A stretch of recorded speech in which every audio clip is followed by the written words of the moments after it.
Bonsoir à tous, mardi 18 décembre, bienvenue dans le 7-8 journal de TV 78. Tout de suite, les titres de cette édition.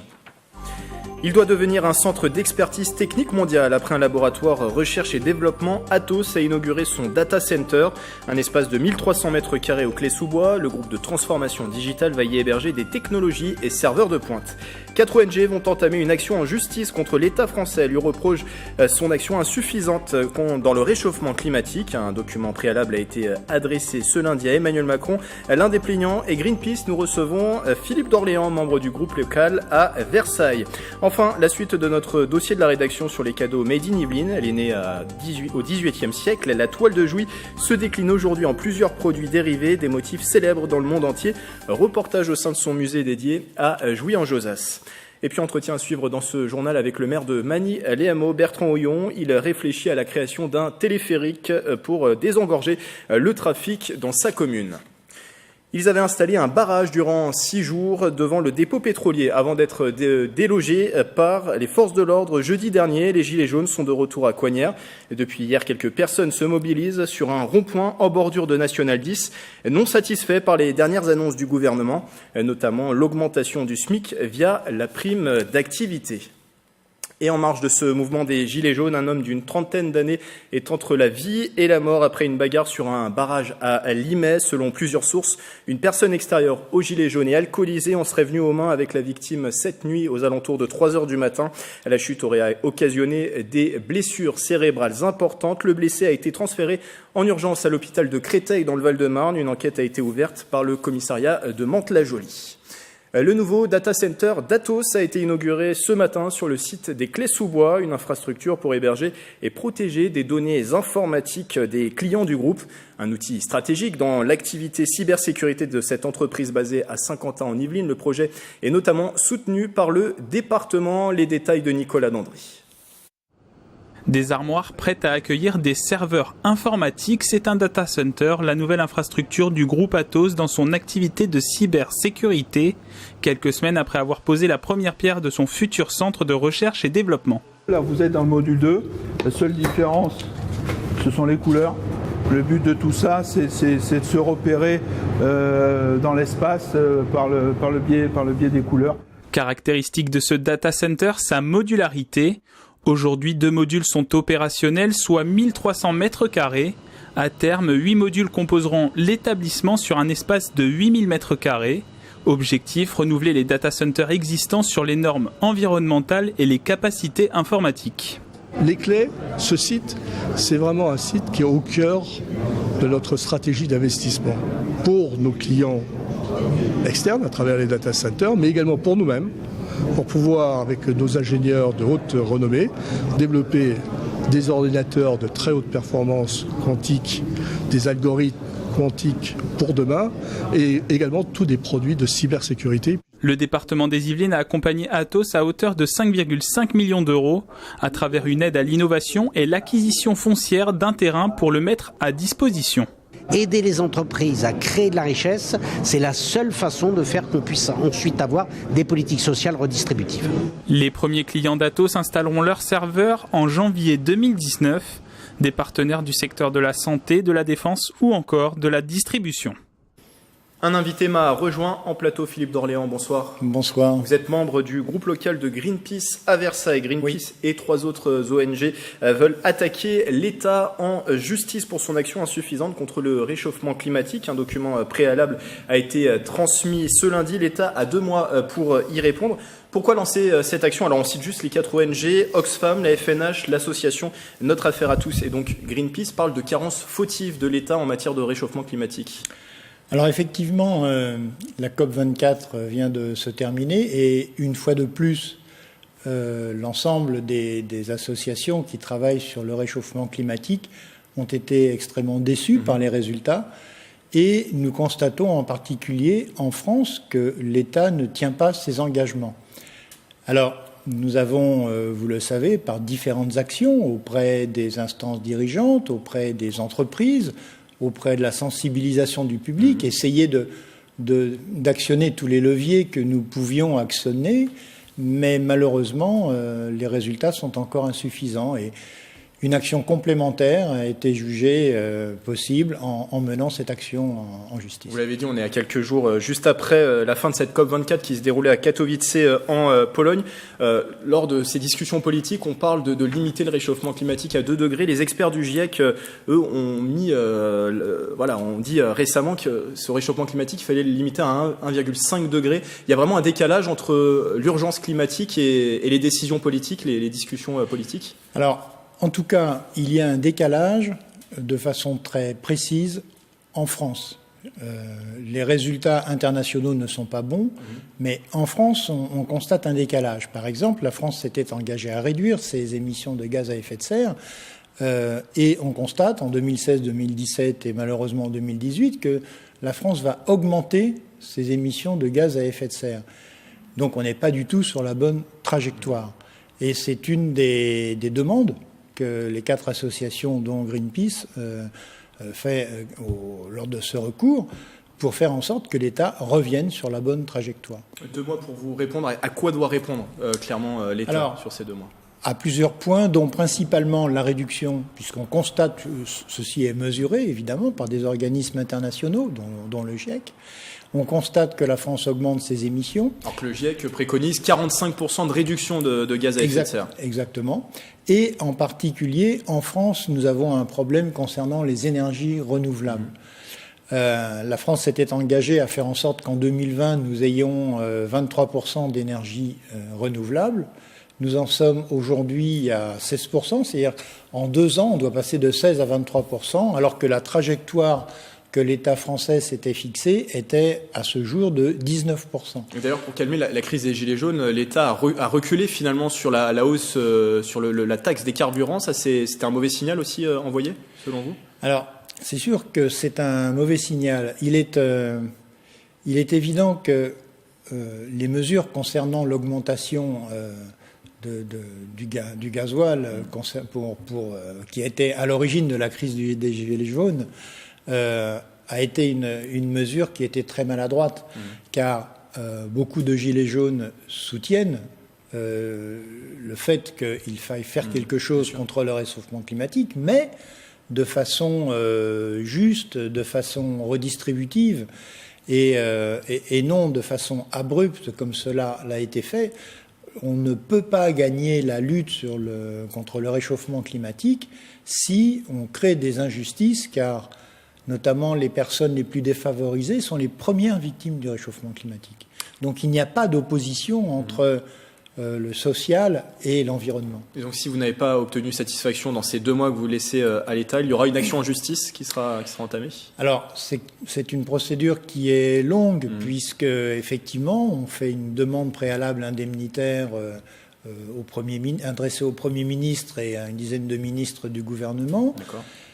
Sur les mesures qu'il compte prendre ou qu'il a prises déjà pour remédier à ce réchauffement climatique. Si ces réponses ne nous satisfont pas, eh bien, nous allons effectivement aller devant le tribunal administratif. Et si le tribunal administratif a une réponse qui ne nous satisfait pas, nous allons pouvoir aller en appel. Donc vous voyez que c'est une procédure de longue haleine. Alors juste pour terminer cet entretien, il nous reste un tout petit peu plus d'1 minute sur les actions locales de Greenpeace à Versailles. Il y a eu notamment 2 grandes dernières opérations. La marche contre le climat qui a été organisée partout en France et aussi à Versailles le 8 décembre. Il y a eu aussi une action contre un géant du biscuit, un géant de l'agroalimentaire. Oui, toutes les campagnes de Greenpeace sont liées en fait au réchauffement climatique, car la déforestation, par définition, a un impact direct sur le climat, et nous avons organisé un étiquetage sur une marque de biscuits Oreo qui s'approvisionnait notamment en huile de palme liée à la déforestation non durable, vraiment de l'huile de palme non durable, et son fournisseur qui était Wilmar a été visé directement. Et nous avons une bonne nouvelle, puisque Wilmar s'est engagé dorénavant à approvisionner Oreo en huile de palme durable. Alors tout ceci ne sont que des engagements, cela reste à vérifier. On voit que tous les engagements ne sont pas toujours respectés. Les actions portent leurs fruits. Toutes les informations, toute l'actualité du groupe local à retrouver sur le lien qui s'affiche en bas de l'écran. Merci Philippe d'Orléans d'avoir été avec nous, membre de Greenpeace à Versailles. Merci. Et un autre entretien à retrouver tout de suite dans ce journal enregistré tout à l'heure avec le maire de Magny-les-Hameaux, Bertrand Houillon.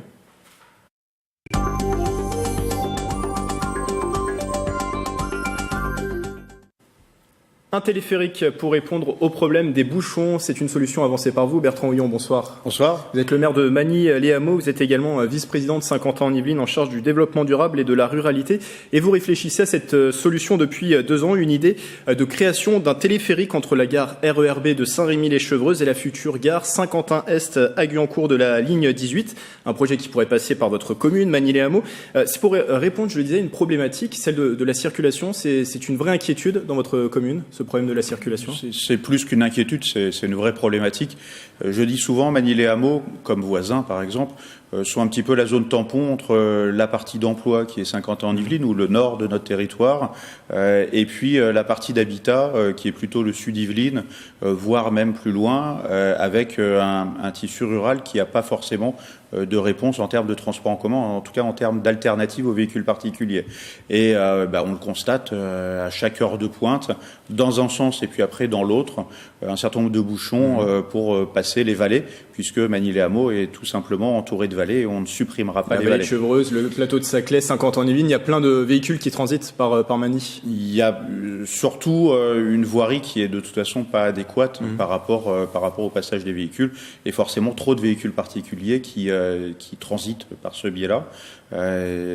Des réponses qu'on a su apporter au fur et à mesure des années en termes de transport en commun, en termes de bus, mais qui ne répondent que de manière très locale. Et aujourd'hui, on voit bien que ce sont des gens qui viennent de plus en plus loin pour travailler sur notre territoire. Alors, expliquez-nous un petit peu en détail votre idée. Relier ces 2 gares, Saint-Quentin en Yvelines, Saint-Quentin-Est sur la ligne 18, Saint-Rémy-les-Chevreuses pour le RERB. Pourquoi c'est un projet qui pourrait être intéressant? En tout cas, pourquoi vous Alors, c'est venu de réflexion qu'on a eue dans le cadre notamment du budget collaboratif, qui est une façon participative de travailler sur le budget chaque année. Et il y a 2 ans, donc on l'a mis en place. Et dans les discussions avec les habitants qui étaient présents, on s'est dit, comment réussir à passer les vallées pour pouvoir faciliter la mobilité depuis Magny-les-Hameaux jusque sur le nord de territoire. Passer à l'intérieur des vallées en rajoutant des routes, c'est pas possible. On est en zone naturelle, forêt domaniale, hors de question. Faire un viaduc, ça coûte horriblement cher et ça détruirait aussi l'ensemble des paysages. Un tunnel, encore moins possible. Et on s'est dit, après tout, il faut réussir à passer par-dessus. Et la meilleure des façons de passer par-dessus une vallée de manière la moins nuisible possible pour l'environnement, c'est peut-être un transport par câble. Un transport par câble ne veut pas forcément dire de passer au-dessus de tout. Aujourd'hui, il y a certaines solutions innovantes qui sont plutôt quasiment au sol même. Voilà, c'est un transport par câble en question de nuisance sonore tout simplement. C'est une idée qui séduit le transport par câble. Il y a des projets similaires, notamment de Vélizy pour rejoindre le pont de Sèvres, Supraway, qui est un projet un petit peu différent, mais pour relier la gare de 50 en Yvelines à celle de Plaisir. Par câble, voilà. C'est surtout que pendant très longtemps en France, on a considéré ces transports par câble spécifiques à la montagne. Voilà, on va faire du ski, on a un transport par câble, mais on l'imagine pas ailleurs. C'est une solution qui peut être intéressante. Je ne dis pas en fait aujourd'hui que c'est la solution. Simplement, depuis 2 ans, je demande aux collectivités compétentes dans ce domaine et donc à la région, puisque c'est l'organisateur des transports en Île-de-France, d'étudier cette possibilité, de l'étudier en termes juridiques d'abord, pour savoir si, en fonction de l'ensemble des protections de notre territoire, c'est faisable. De l'étudier aussi en termes techniques, de savoir un passage de vallée en termes de pylônes à établir. Voilà, est-ce que c'est faisable? Et puis après, surtout en termes de flux. Est-ce que ce type de transport pourrait répondre au flux que nous avons sur l'axe sud-nord sur notre territoire? Et puis, c'est une solution qui n'est pas une seule solution ou qui serait la solution miracle. Moi, j'en suis pas dans le syndrome de la ligne 18 comme beaucoup de mes collègues qui disent que c'est la solution miracle pour tout. Ça peut être en fait, des solutions. Est-ce que c'est coûteux comme solution? Je ne sais pas, ça doit être vu aussi. Souvent, on me dit un transport par câble, c'est peut-être le moins coûteux. Je ne sais pas, je veux que ça soit étudié. C'est un préalable à tout. Après, c'est une solution ou une autre qui doit pouvoir s'accompagner de d'autres éléments, qui doit pouvoir s'accompagner de parking relais un peu plus loin, de prolongation du RERC, en fait tout ce qu'on demande, de rénovation du RERB, tout ce qu'on demande depuis 20, 30, 40 ans sur le territoire, mais qui n'a jamais avancé. Et cette réflexion que vous avez entamée il y a 2 ans, elle en est où? Est-ce que vous avez écrit par exemple à la région, à Île-de-France Mobilité sur le sujet? Alors j'ai invité... je vais dire la terre entière, de l'État jusqu'aux collectivités les plus proches.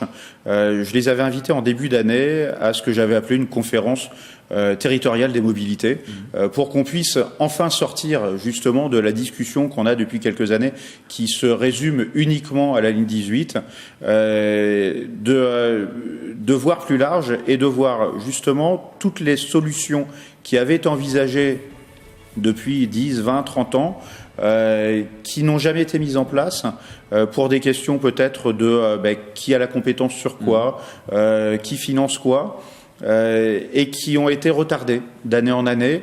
Nous, on le voit directement sur notre territoire avec le transport en commun en site propre qui devait relier ou qui devrait relier Saint-Quentin-en-Yvelines à Massy, qui s'est jamais mis en place jusqu'à maintenant, peut-être un jour. En tout cas, il faut qu'on puisse aujourd'hui savoir qui fait quoi sur des solutions qui déjà sont envisagées depuis des années, techniquement qui intervient et financièrement qui intervient et dans quel calendrier. C'était là-dessus que j'avais interrogé tout le monde. J'ai eu des réponses très polies, mais des non. Au début de l'année. J'ai relancé ça en septembre, suite à des discussions qu'on avait avec Voisin le Bretonneux par rapport à un projet de rocade, où on s'y est pris un petit peu le bec, mais on a beaucoup discuté avec ma collègue Alexandra Rosetti sur ce sujet, et on a convenu de relancer la machine là-dessus. Donc en octobre, de nouveau un courrier, et là, bizarrement, ça change un petit peu. Donc affaire à suivre. Donc affaire à suivre, mais j'espère surtout qu'on puisse se mettre vraiment en commun pour pouvoir réfléchir à des solutions plus durables, alternatives aux véhicules particuliers sur nos territoires. Merci Bertrand Houillon d'avoir répondu à nos questions, et je rappelle que vous êtes le maire de Magny-les-Hameaux.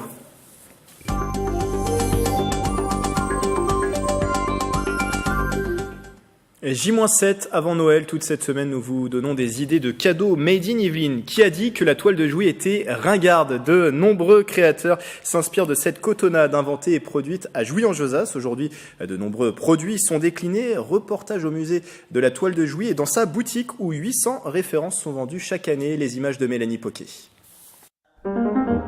Elle est la création d'un homme, Oberkampf, qui la fabrique à partir de 1760 à Jouy-en-Josas. La toile de Jouy est appréciée à l'époque pour sa grande qualité et la précision de ses dessins.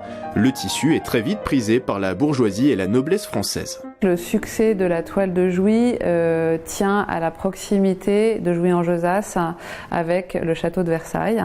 Christophe Philippe Oberkampf était un visionnaire, tant dans les motifs et d'un point de vue créatif que dans sa gestion industrielle de la manufacture. La cour qui était effectivement à proximité raffolait de sa production. Si aujourd'hui l'indienne ne se fabrique plus dans sa ville d'origine, ses motifs célèbres se déclinent en de nombreux produits dérivés.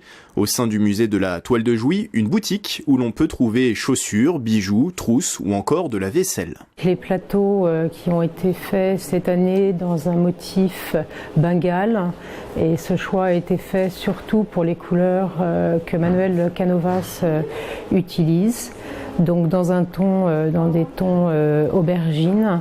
Nous avons aussi une autre collection d'étoiles qui a été faite dans un motif qui a été pris dans le fond muséal, dans le motif de l'offrande à l'amour. Donc nous avons 4 coloris qui ont été faits cette année. Donc dans ce rouge basque, un rose poulpe et un vert de gris. À chaque saison, sa collection. Pour l'automne-hiver, le produit phare cette année, c'est une marinière créée en partenariat avec la marque Armorlux. Un vêtement fabriqué à l'occasion de l'exposition sur le peintre franco-japonais Fujita, qui se tient en ce moment au musée de la toile de Jouy. Nous avons repris donc le motif de l'art d'aimer que Fujita a utilisé énormément dans ses œuvres, et nous avons décidé de reprendre le bateau, donc un petit sinago qui a été mis dans les coudières des marinières. 2 marques sont disponibles dans la boutique, collection et création du musée de la toile de Jouy. Et pour penser ces produits, l'inspiration ne manque pas au musée qui possède un fonds de 10 000 pièces de toile de Jouy. De baigner effectivement dans tous ces dessins, je m'en lasse pas, je trouve toujours des choses nouvelles. C'est d'une richesse incroyable. Bon, moi, ce que j'aime aussi beaucoup faire, c'est justement retravailler tous les motifs que nous avons, nous, dans les réserves. Notamment les empreintes aussi, il y a des choses fabuleuses. Donc ça, je décline avec ça énormément de papeterie aussi. Dans la boutique, il y en a pour tous les goûts et pour toutes les bourses, comptez de 3 à 200 € pour ces produits au motif de la toile venue de Jouy en Josas.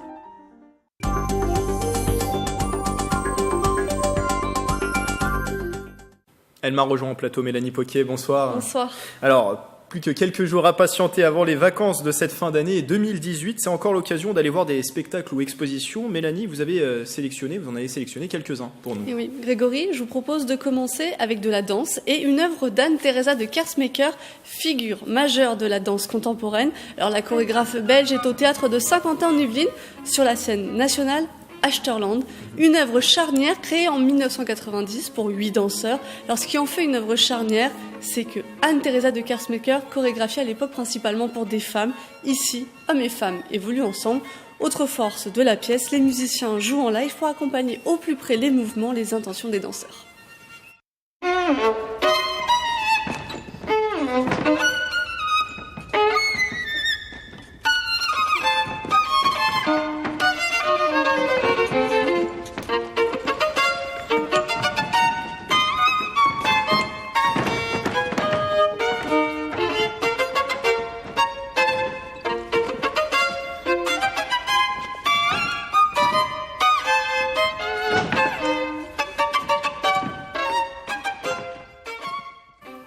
Autre rendez-vous, un moment de cirque avec la compagnie du Fil à retordre qui se bat pour continuer à jouer.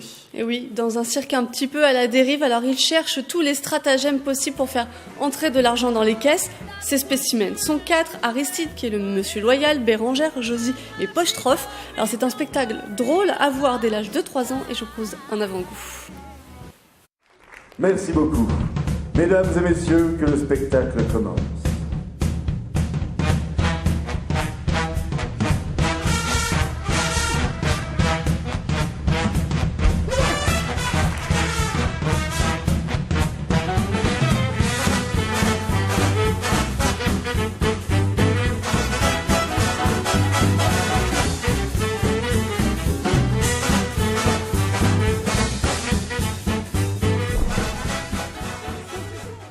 Merci Mélanie pour ces rendez-vous. Alors avant de nous quitter, vous vouliez tout de même nous donner un autre coup de cœur, il s'agit d'une exposition. Et une exposition à but caritatif, elle se déroule jusqu'à ce vendredi, le 21 décembre, au centre Alfred de Vigny de Voisins-le-Bretonneux.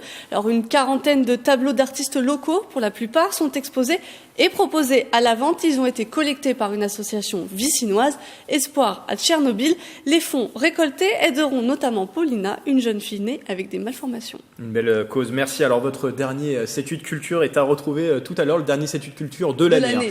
Pas de la saison, on vous retrouvera dès janvier. C'est à retrouver après ce journal. En attendant, les élèves de la compagnie Déclic Théâtre se sont donné rendez-vous samedi dernier à l'école de musique et de danse de Trappes. Total Déclic, une après-midi dédiée au match d'improvisation théâtrale. 3 catégories étaient représentées que Nicolas Dandry a suivi le commentaire d'Aurélie Rose. Il s'agit des jaunes. Et on peut applaudir bien fort l'équipe des Verts. Ils ont entre 8 et 11 ans et viennent de s'affronter lors de matchs d'improvisation théâtrale. 2 fois par an, la compagnie trappiste Déclic Théâtre organise ces réunions pour mettre en avant la jeune génération. Il y en a qui nous ont rejoints cette année, qui n'ont jamais fait de match d'impro, donc les premières patinoires. Aussi que les parents se rendent compte du travail qui est effectué et que leurs enfants sont talentueux et contents d'être là. Donc voilà, c'est la petite réunion du samedi. Concentration pendant le briefing, suivi de quelques exercices d'articulation et de conseils pour les plus stressés. T'as le trac? Bah oui, mais c'est normal. Je suis comme papa, moi. J'ai la chair de poule. T'es comme papa. La chair de poule. Papa, il a d'autres trucs quand il a le trac, t'inquiète, je connais bien. Alors t'inquiète, la première, au début, on sait le trac et dès que tu rentres la première fois, ça va passer. Après ça passe. T'en fais pas. Après quelques échauffements, c'est parti pour le lancement des improvisations. Ça s'est super bien passé. C'était marrant, on a rigolé. C'était bien, au début on était stressés, mais après être rentré dans la patinoire, tout a coulé. Quand on est sur la patinoire, on sent qu'on voit le public, donc on est un peu stressé, mais qu'après, quand on se laisse aller, ça va. Salut les gars! Ça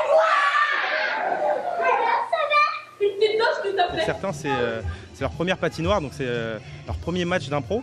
Et ils sont très bien débrouillés. Ouais, ils ont bien appliqué ce qu'ils ont appris en cours.